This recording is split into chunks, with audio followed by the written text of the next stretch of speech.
ఈరోజు మన ప్రియతమ మాజీ ప్రధానమంత్రి కీర్తిశేషులు నిన్నైన తెలుగుదనానికి నిజరూపం.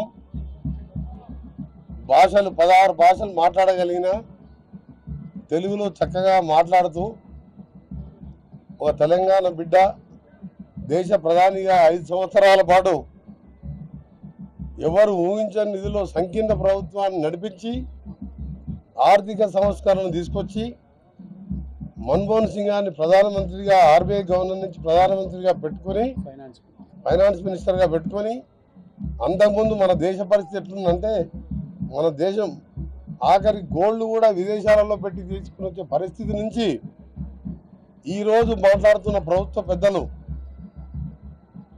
5 ట్రిలియన్ 6 ట్రిలియన్ మాట్లాడే ఎకానమీ దాకా వచ్చిందంటే అది మన తెలంగాణ ముద్దుబిడ్డ పివి నరసింహారావు గారి ఆయన ముందు చూపు. ఆ రోజు మన దేశం మీద ఆయనకున్న పరిజ్ఞానం, ఆయనకున్న మేధావి, ఆయనకున్న ఆలోచన విధానంతోనే ఈరోజు ఈ విధమైన భారతదేశం ఈ విధంగా ప్రపంచంలోని 3వ ఆర్థిక పరిపుష్టి దేశంగా డెవలప్ అవడానికి మూల కారకుడు పివి నరసింహారావు గారు.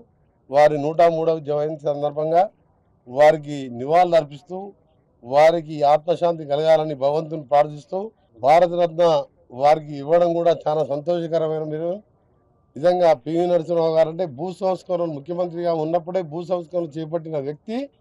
అప్పటి ఎవరు మాట్లాడలే. భూ సంస్కరణలు చేపట్టిన వ్యక్తి తనకున్న భూమిని కూడా పేదలకు దానం చేయడం ఆ రోజు మొదలుపెట్టిన ఆయన ప్రస్థానం నిజంగా ఈరోజు మేము గర్వంగా చెప్పుకుంటాం.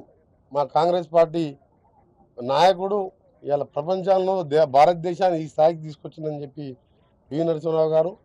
వారి కుటుంబ సభ్యులు గతంలో రాజీవరావు కూడా ఎంపీగా ఉండే, ఇంకో కుమారుడు రంగారావు గారు కూడా మినిస్టర్గా ఉండే, అలాగే ప్రభాకర్ రావు గారు ఇప్పుడు వాణి గారు ఎమ్మెల్సీగా ఉండడం. తప్పకుండా ఈరోజు మా ముఖ్యమంత్రి గారు కొన్ని అనివార్య కారణాల వల్ల అక్కడ ఉండి రాలేక మేమందరం పోతున్నామని చెప్తే మీ పేరండి అని చెప్పి తప్పకుండా అక్కడ కూడా వాళ్ళు కార్యక్రమాన్ని ఏర్పాటు చేసుకున్నారు. ఏది ఏమున్నా సరే తెలుగు జాతి అలాగే భారతదేశం ఎప్పుడు కూడా పివి నరసింహారావు పేరు మర్చిపోరు. ఎందుకంటే పివి నరసింహారావు గారు లేకుంటే ఈరోజు ఇవాళ దేశం ఇట్లుండని ఒకసారి భయం అవుతుంది ఆలోచించుకుంటే. ఆయన మేధావితో పాటు భారతదేశాన్ని ఏ విధంగా సంకీర్ణంలో నడిపించడం అంత ఈజీ కాదు.